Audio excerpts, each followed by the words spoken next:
you're a new manager or hoping to be a new manager, join us in our exploration into what managers need to know. This program will set you up for success by building your knowledge and confidence in the skills you need to be effective. We are recording now, and I'll change that opening. So I welcome you to the Learning Advantage from Insight to Impact. And today our guest is Corrina Lindby, all the way from Australia, the founder of The Answer is Yes, an international learning and development organization dedicated to turning knowledge into measurable business impact. With more than 25 years of hands-on experience across business systems, leadership, compliance, and workforce development, Corrina has built a global ecosystem of over 85 coaches and trainers, each with a minimum of 10 years applied expertise, representing more than 1,700 collective years of experience, and 700 of those are mine.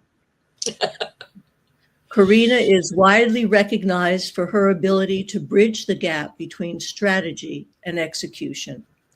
Her work focuses on helping organizations move beyond check-the-box training toward proficiency-based learning that directly supports performance, culture, and future readiness. Under her leadership, The Answer is Yes has delivered training across multiple countries, including large-scale banking and healthcare environments, while also supporting small to medium enterprises to scale sustainably. A global recognition award winner and finalist across multiple leadership and business awards, Corrina was featured on the front page of HR Manage magazine in November 2022. She is known for her practical, values-led approach to learning, grounded in the belief that if organizations invest intentionally in their people, competitive advantage naturally follows. And that's why we have her here today, because she's ready to talk about competitive advantage. So when you think about learning as a competitive advantage, what does that mean in the context of your organization or your work? Great question. For me, learning becomes a competitive advantage when it is deliberately aligned to business outcomes rather than treated as an administrative requirement. In practice, this means designing learning that builds capability, confidence, and decision-making skills people can apply immediately. When learning is embedded into how people work, think, and lead, it strengthens culture, reduces risk, and improves retention, and ultimately improves performance. Now, competitive advantage comes from people who know not just what to do, but why they do it and how to adapt to when things change. And that's the biggest issue. There's a lot of people, businesses give people training, but they don't tell them why and how it applies into their organization. This is a training, this is how we do it, but it doesn't connect into that higher level of the why, which means that they can't adapt as quickly when situations don't quite fit the circumstances. And so they have to be adaptable, but with the right training, they can learn to have the additional skills, and it does give an organization a competitive advantage. Absolutely. Okay, and I love your mentioning the why. Organizations can be very good at saying, do this by this time, this well, and not explaining why. And it's very hard to make decisions or flex if you don't know what the why is. That's right. That's right. Can you share a specific example where a learning initiative moved from insight to real impact and how you measured that impact? Yeah. So I've got a strong example of it involved a team that was technically competent but underperforming due to inconsistent systems, had compliance gaps, and limited leadership confidence. We mapped for each individual their roles against the business risk and the performance requirements. And then we built a structured learning matrix combining compliance, professional development, and the personal capability. I think that sometimes what we forget is that everybody has a different personal level of skills. And so you have to take that into account when you're designing the learning matrix for organizations as well. So we measured the impact of the training through the reduced incidents. We had improved audit outcomes, stronger internal promotions, and noticeably higher engagement. So over a 12-month period, each team member completed approximately 30 targeted learning interventions. And it moved from reactive to problem solving to being proactive in their performance management. Because what they were doing, they were putting out brush fires all the time instead of actually getting to the core of their business, actually performing and actually meeting the company's goals and meeting the targets and strategic alignment. So this is where learning can really change it, because what we did is we gave them a number of courses. So every day they had to do at least 30 minutes a day on learning. But then we had facilitated sessions afterwards that says, okay, as a team, we've just learned this. Now, how does this apply in our organization? Where are we falling down? How can we get this to improve it? That became really obvious in the customer service training, because different people have different perceptions on what customer service was. So when we actually taught the whole organization about what customer service is, it just raised that bar. And again, it gave the competitive advantage now, because now they're giving extraordinary customer service instead of just, oh, yeah, she'll be right. Oh, that's not my problem. That's so-and-so's problem. So bringing them all together, and this is where learning can really change an organization. If you look at it holistically rather than, okay, this is the brush fire we have to put out today, what training do we need for that?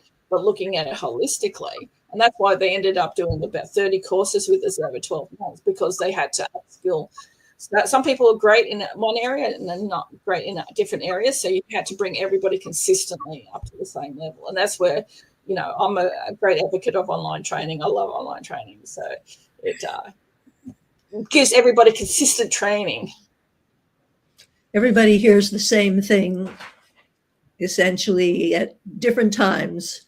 But when you bring them together with a facilitator, that makes all the difference. I think that's brilliant, to take what they have learned that is more general and apply it specifically to their organization. And that makes a huge difference. Yeah. What do you see as the biggest barrier preventing organizations from fully embracing lifelong learning? And another great question. Overcome it.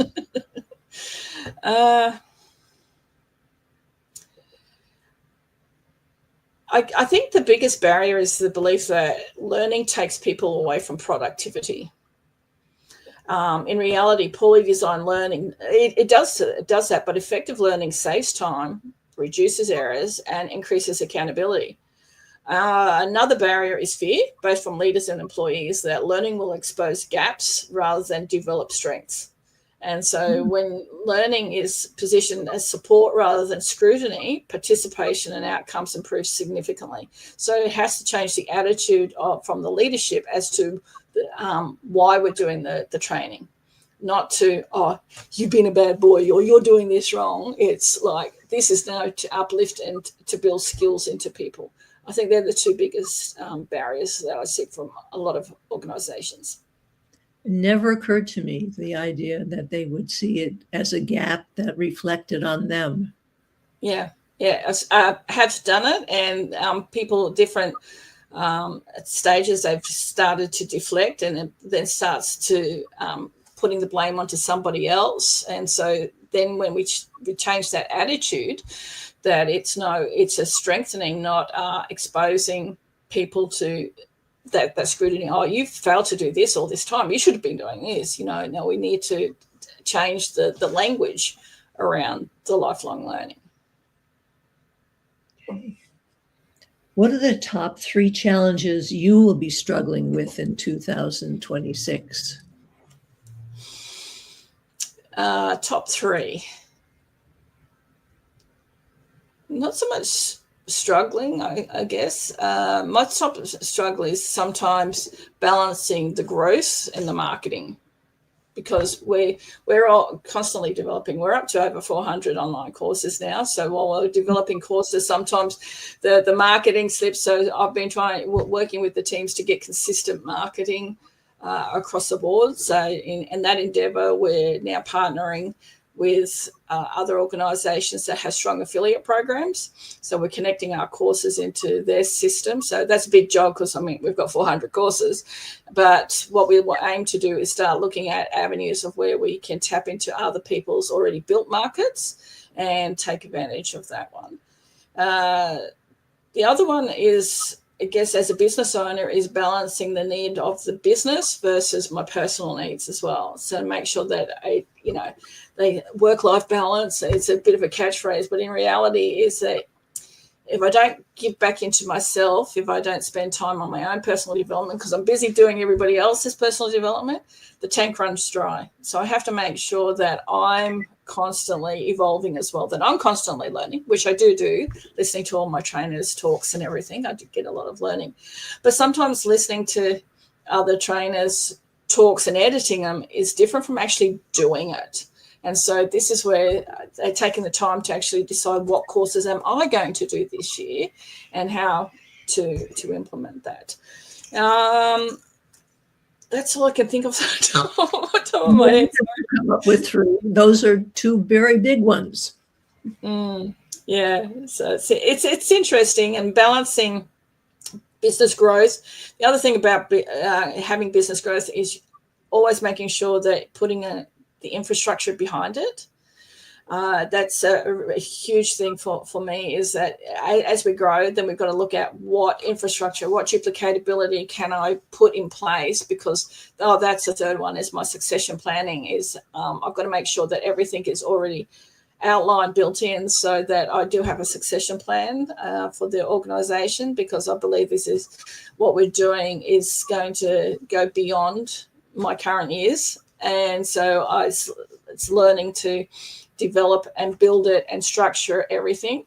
And I guess for a lot of organizations is sometimes they're so busy growing that they sometimes forget to, and I've seen this time and time again, that they fail to put the infrastructure behind it. Mm-hmm. So a lot of mistakes a lot of small businesses make is they're so focused on, I've got to grow the business, but then they forget about what I call, liken it to a fortress. Your business is in the middle, and if you're just focusing on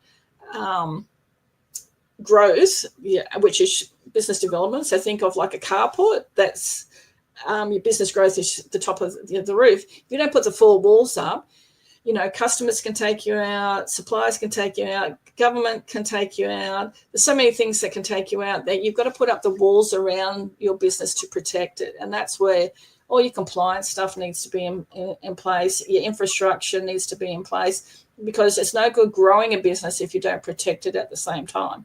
So you've got to have that balance between growth and not just only focus on growth. You have to put all the other infrastructure in place, because that also then gives you a saleable business one day. Because, if you keep doing everything off the top of your head, how are you going to sell the top of your head? You've got to have all the infrastructure documented. You've got to have it all in place. It's got to be duplicatable. And that's where training comes in. And also creating your own training into what you do. Create your own internal training programs as well, so that it's all duplicatable and can go on from there. So, yeah, lots of stuff to do. My brain just went into a million directions then. As a management trainer, we see that all the time as the business grows from being a craft organization where everybody can have access to the leader, to a promotional organization where the person is out in front and everybody's kind of scrambling and they don't quite have that same access to the leader, finally to having various levels. And if you don't train people in how to interact in those situations, if you don't make sure that the people who are put in management positions know how to manage, know how to delegate, know how to create those systems, there's always a problem. Yeah. In your view, What's one outdated belief about corporate learning that we need to let go of, and what should replace it?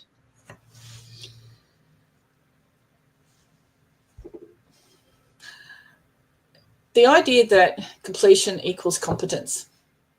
Attendance and certificates and completed modules do not automatically translate into capability.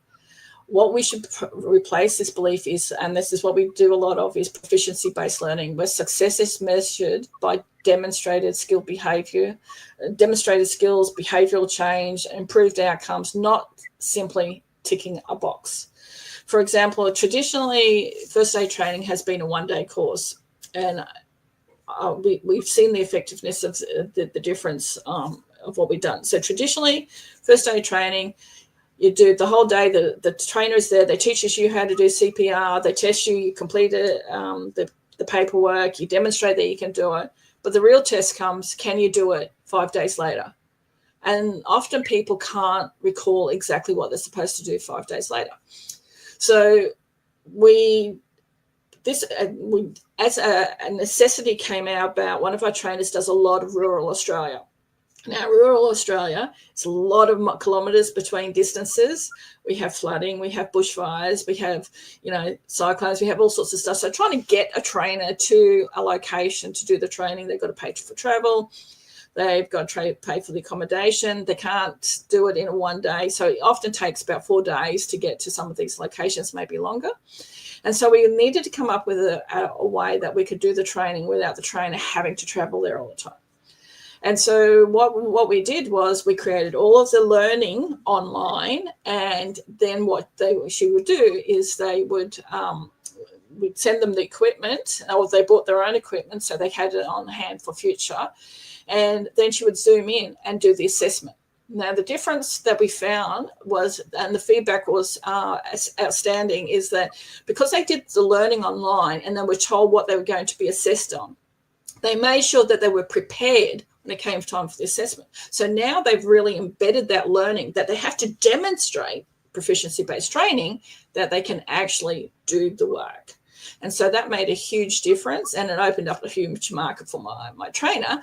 But it also showed that online learning, everybody learns at different levels. And so, often the issue with a lot of training is you can do workshops and all of that in the day, but how much is retained after it? How is it applied? And I'd much rather have somebody trained doing it our way, to know that they're more likely to know how to give me CPR if I should suddenly have a heart attack or something like that, because they've retained it past the week. And that's what it is. And so, I believe it's got to be a proficiency-based training, not just ticking the boxes.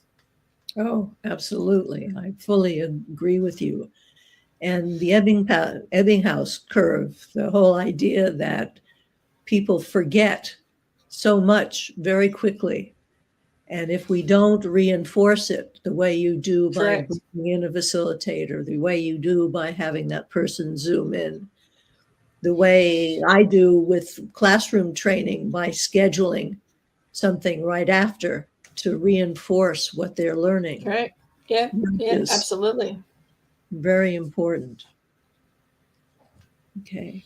How are you leveraging data, technology, or new learning methods to create more personalized and effective learning experiences?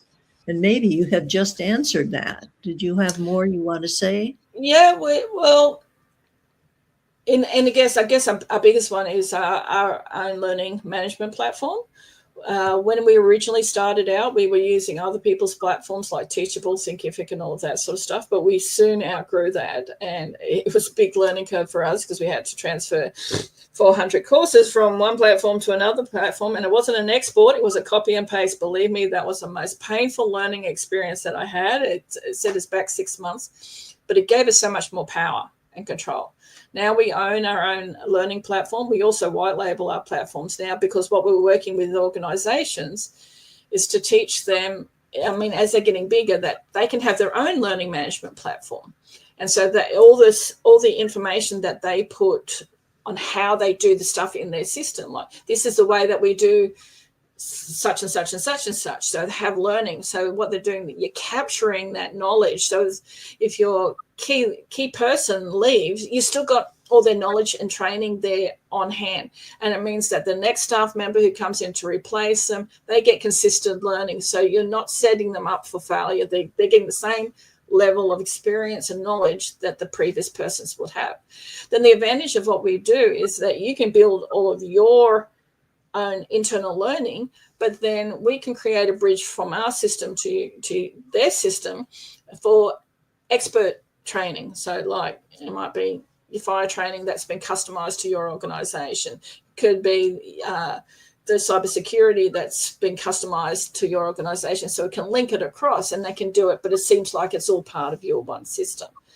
And so the other thing is we often do it is we can clone a course and customize it to a specific organization. And what that means is that we can set up a non-editing teacher who can then see all the students who are enrolled, who's being a bad boy and not finishing their training, and that's give them the push to, get on their case about finishing their training and can see it. And when everybody's then finished the training, then you've got facilitated training after that. So it's, different things. It works, but having your own learning platform, I think that's a big kudos to a lot of businesses, because you're controlling the growth of your business and the consistency and the outcomes from all your training as well. Now, you mentioned something that I'd like to pursue a little bit, which is the belief, and I'm among those believers, that people don't finish e-learning. So how do you respond to that? Yeah, well, the great part about e-learning is if it's part of the company culture, it happens.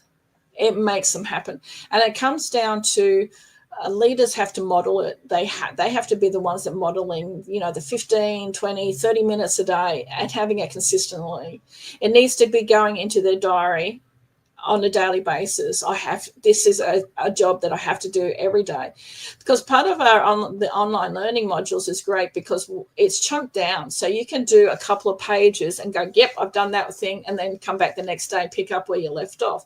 So you're not trying to cram it all in one go as you're doing a workshop, but you can actually, you learn something. Now, how does this apply? And we have a lot of questions that are thought-provoking questions that makes you think about, well, how does this apply to me? And so every day doing that daily habits, and it's teaching organizations that from the top, those daily habits from management all the way down, everybody needs to take it as a priority, and it will happen.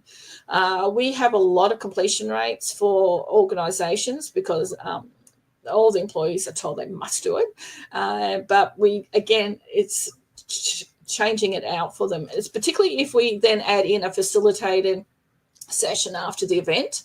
So if they know that they have to have it finished because they're going to be asked to comment, talk about it, and implement and have a discussion after all the training, it gets done.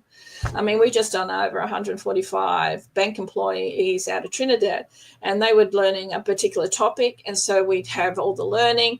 They integrated. We actually did mid facilitation and then an end of facilitation course, and it got them all motivated, talking and working out how it can apply into their organization. So it became very effective. And so, now for individuals, what we need to has a higher quit rate, except we put accountability. So we have a membership site as well that allows people access to all of our courses plus a weekly group coaching session or accountability session. So if you don't appear for a couple of weeks into the group session, you might get a phone call or an email saying, hey, what's going on? Where are you at? But it's also reminding people why they chose the course in the first place, because you wouldn't have enrolled and registered for a course if it didn't meet or you weren't searching for something. But if you haven't found the answers yet for it, it's still, if you don't change, nothing will change. If you don't start changing your thinking, then the reason for you doing the course is not going to change. You're still going to be in the same habit and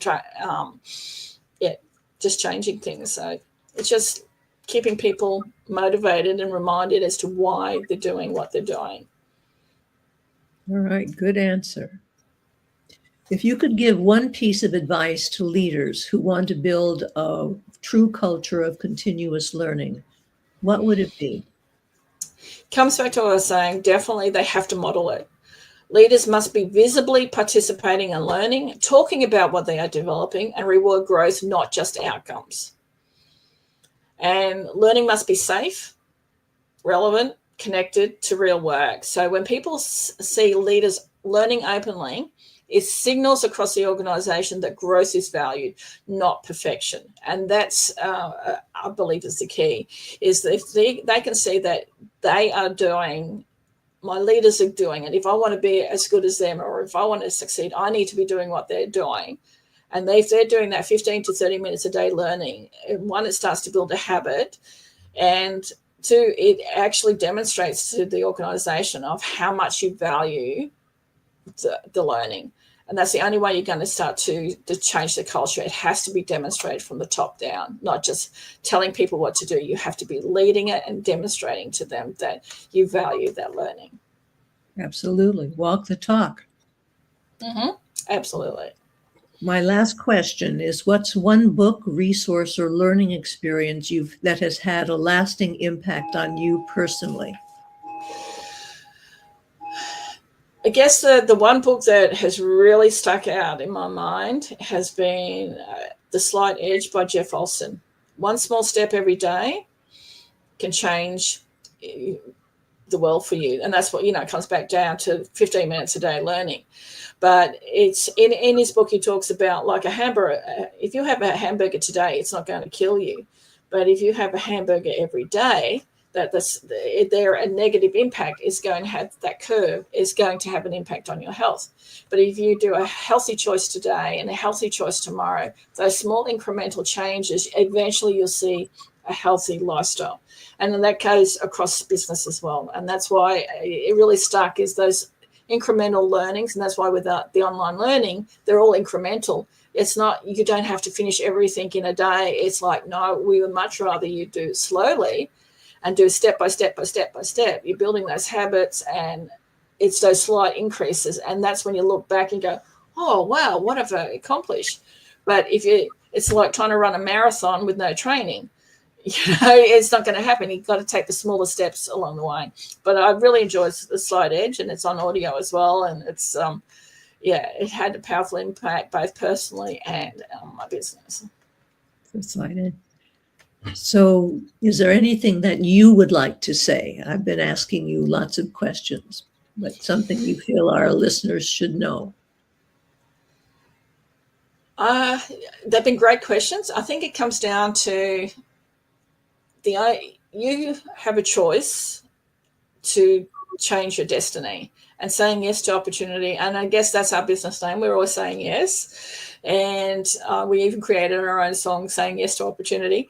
But sometimes we are so busy throwing up roadblocks to ourselves sometimes that we lose opportunities. It's changing your attitude to say yes to things. Yes, there are times when you're going to have to put up boundaries and all of that. But if you start having a yes attitude, it's amazing the things and opportunities that do come out, because you're putting yourself out there, and it's almost like the universe finds you. But if you keep throwing up, oh no, I don't think it'll work because of this. Oh no, I don't think that'll work. But the reality is, just be open. Say yes. What have you got to lose? Nothing. Learning is amazing and fun.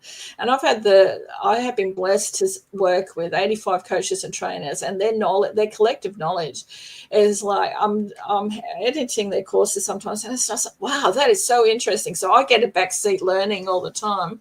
And so collectively, I know what every trainer has done. So holistically, it's been really great for me to be a holistic business coach and consultant, because I can see it from so many different angles, because I've had the blessing of saying yes to listening to my trainers. Because I can tell you, when I first started out, I thought, oh, wow, I've got 20 courses and 7 trainers. And that was just before COVID. And then it's like, well, this kept happening. I kept going out there, and people will ask me, can I come on? And I go, yes. And this is where we are today. We just kept saying yes. And sometimes it can be a bad thing. I just have to say yes, but not yet. So it's just balancing boundaries, but just say yes. Be open. Absolutely. Wonderful. Thank you so much, Corrina. I really appreciate your taking the time and your wonderful answers to the questions. Thank you And for having me, Deborah. oh, you're very welcome. So if people would like to get in touch with you, what's the best way for them to do it? Contact me via my website, which is answeryes.com.au. So answeryes.com.au. Okay. So the answer is yes, and that's made all the difference. Yes. Thank you for joining us on the Learning Advantage from Insight to Impact. And join us next week when we look at these questions again from different perspectives. Thank you. Thank you. Okay. So where is the thing to, here it is, end recording. And the recording, yes. Oh, we have to play the out. Thank you so much for coming and participating in our discussion of what managers need to know. You can find the videos of this and previous sessions on my YouTube channel or under events on my LinkedIn profile. I'll look forward to seeing you again next week. Get the skills, be the boss, no more time to feel lost. Lead the way, every day, find success, it's here to stay. Get the skills, be the boss, no more time to feel lost. Lead the way, every day, find success, it's here to stay. It's here to stay. Oh, it's here to stay. It's here to stay. Yeah. Get the skills, be the boss. No more time to feel lost.